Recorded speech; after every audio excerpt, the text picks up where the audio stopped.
Magandang araw mga kalingap, mga kababayan mula sa Luzon, Visayas at Mindanao. Isang mapagpalang araw at gabi sa inyong lahat, saan mang panig ng mundo kayo naroroon. Sana ay nasa mabuti kayong kalagayan, ligtas at patuloy na pinagpapala ng ating poong may kapal. Gaon din sa ating mga bigating sponsors na patuloy tumutulong sa mga beneficiary ni Kalinga Prab at sa mga kababayan natin na nangangailangan.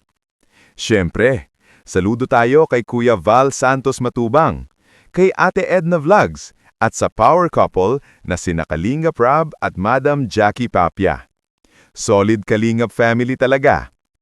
At siyempre, ako po, ang inyong lingkod na patuloy naglilingkod para sa bayan at sa kapwa.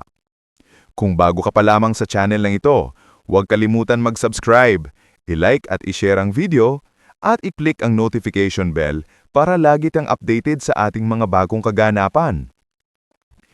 Ngayon mga kalingap, ito na ang main topic natin. Ang usap-usapan ngayon sa social media. Ang bulong ni Kalinga Prab tungkol sa love team na EDC. Aba, grabe raw ang episode na paparating. Sabi nga ng mga nakapanood na ng teaser, maluluha ka talaga Kalingap Kel. At totoo nga, habang ine-edit pa lamang ni Kalinga Prab ang video, ay halos maiyak na siya sa mga eksena. Ito raw ang isa sa mga pinakamatinding episode ng EDC series. Puno ng kilig, drama, at katotohanan. Ngunit teka, ano nga ba ang totoo sa mga kumakalat na balita?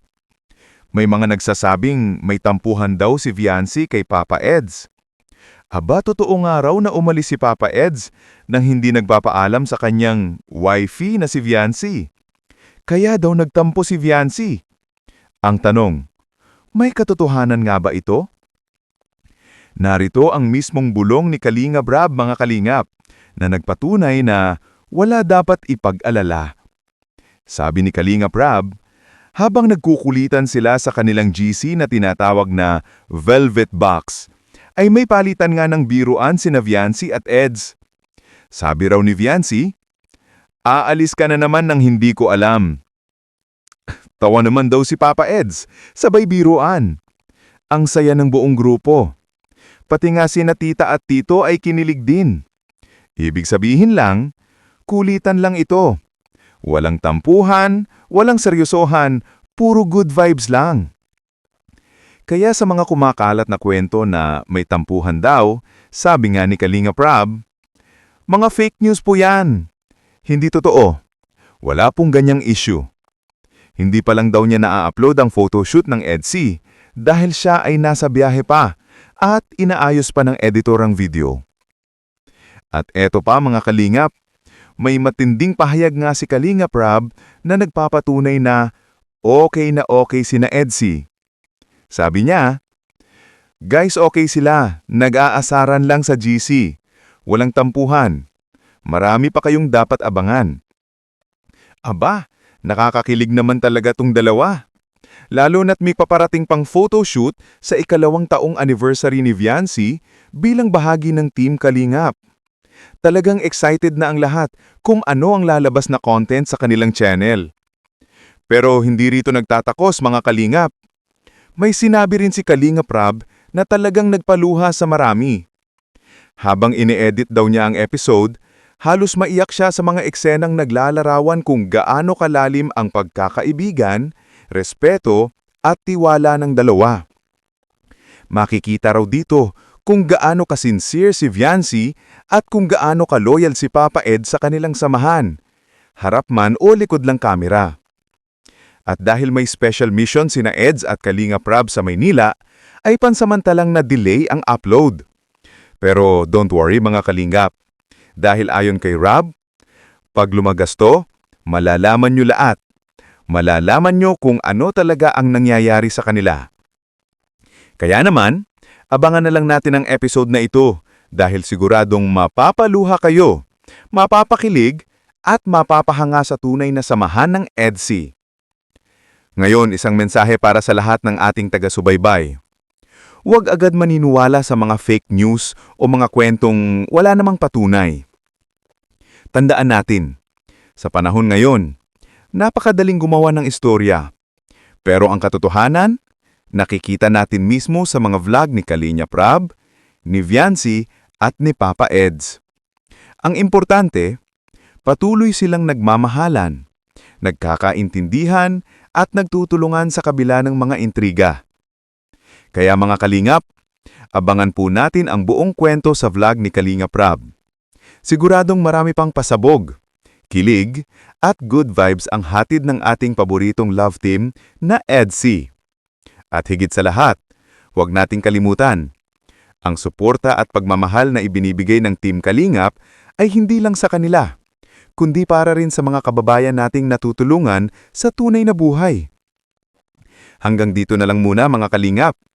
Maraming salamat sa inyong walang sawang suporta. Muli, ako po, ang inyong lingkod na patuloy naglilingkod para sa bayan at sa kapwa. God bless everyone, God bless Team Kalingap, at syempre, God bless the EDC Love Team. Kita-kits po tayo sa susunod na video. Bye for now, mga Kalingap. Kaya daw nagtampo si Viancy. Ang tanong, may katotohanan nga ba ito? Narito ang mismong bulong ni Kalinga Prab, mga Kalingap, na nagpatunay na wala dapat ipag-alala.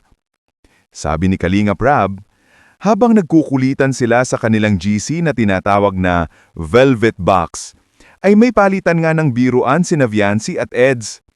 Sabi raw ni Viancy, "Aalis ka na naman nang hindi ko alam." Tawa naman daw si Papa Eds, sabay biruan. Ang saya ng buong grupo. Pati nga sina tita at tito ay kinilig din. Ibig sabihin lang, kulitan lang ito. Walang tampuhan, walang seryosohan, puro good vibes lang. Kaya sa mga kumakalat na kwento na may tampuhan daw, sabi nga ni Kalinga Prab, mga fake news po yan. Hindi totoo. Wala pong ganyang issue. Hindi pa lang daw niya na-upload ang photoshoot ng EDC dahil siya ay nasa biyahe pa at inaayos pa ng editor ang video. At eto pa mga Kalingap, may matinding pahayag nga si Kalinga Prab na nagpapatunay na okay sina EDC. Sabi niya, "Guys, okay sila, nag-aasaran lang sa GC. Walang tampuhan. Marami pa kayong dapat abangan."